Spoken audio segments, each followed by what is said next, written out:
Secangkir pengharapan untuk mengawali hari ini. Renungan pagi 11 Maret, Injil secara sekilas. Efesus 2 ayat 8 dan 9. Sebab karena kasih karunia kamu diselamatkan oleh iman. Itu bukan hasil usahamu, tetapi pemberian Allah. Itu bukan hasil pekerjaanmu, jangan ada seorang pun yang memegahkan diri. Bates memang telah dapat meyakinkan sahabat kepada dua pendiri gereja Masehi Advent hari ke-7 lainnya, tetapi mereka tidak menerima legismenya.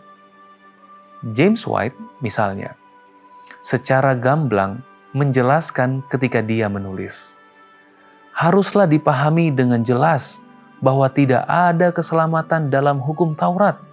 Artinya, tidak ada nilai penebusan dalam hukum Taurat. Bagi White, yang terpenting adalah memiliki iman yang hidup dan aktif kepada Yesus. Berbicara perihal pekabaran Miller pada tahun 1850, ia menyatakan bahwa pekabaran itu membawa kita ke kaki Yesus untuk mencari pengampunan atas semua dosa kita dan keselamatan yang cuma-cuma dan penuh melalui darah Kristus.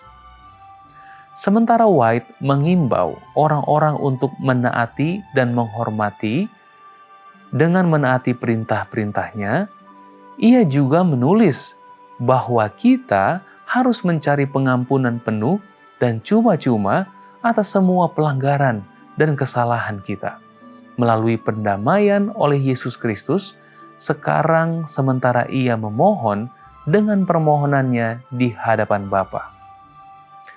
Ellen sependapat dengan suaminya. Yang paling mencerahkan adalah pelajaran tentang orang muda kaya dalam Matius 19, dalam pelayanannya yang panjang. Hal itu sangat berbeda dengan yang disampaikan Bates, Smith, dan Butler. Ia tidak pernah mengutip Yesus dalam konteks itu, yang mengatakan bahwa cara untuk memperoleh surga adalah dengan menuruti hukum. Tetapi sebaliknya, ia selalu menunjuk melampaui apa yang ia sebut sebagai pemahaman eksternal dan dangkal.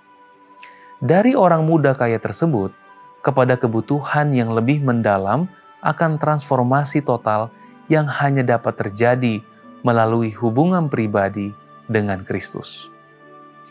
Baginya, pelajaran dari Matius 19 ayat 16 dan 17 bukanlah bahwa seseorang dapat memperoleh keselamatan melalui hukum Taurat, tetapi bahwa orang muda yang kaya itu telah gagal total.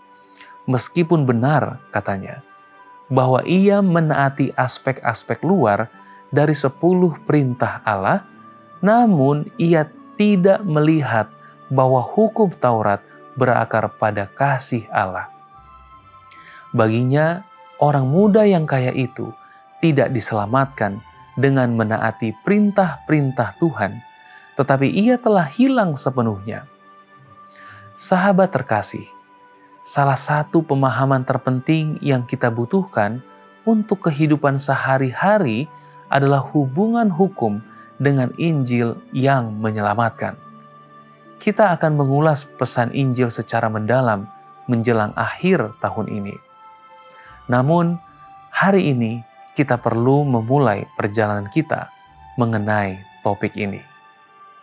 Doa kita hari ini, kami mohon iman hidup kepada Yesus, pahami hukum dan Injil, taat karena kasih, alami perubahan hati, berjalan dalam anugerah-Mu setiap hari dengan rendah hati.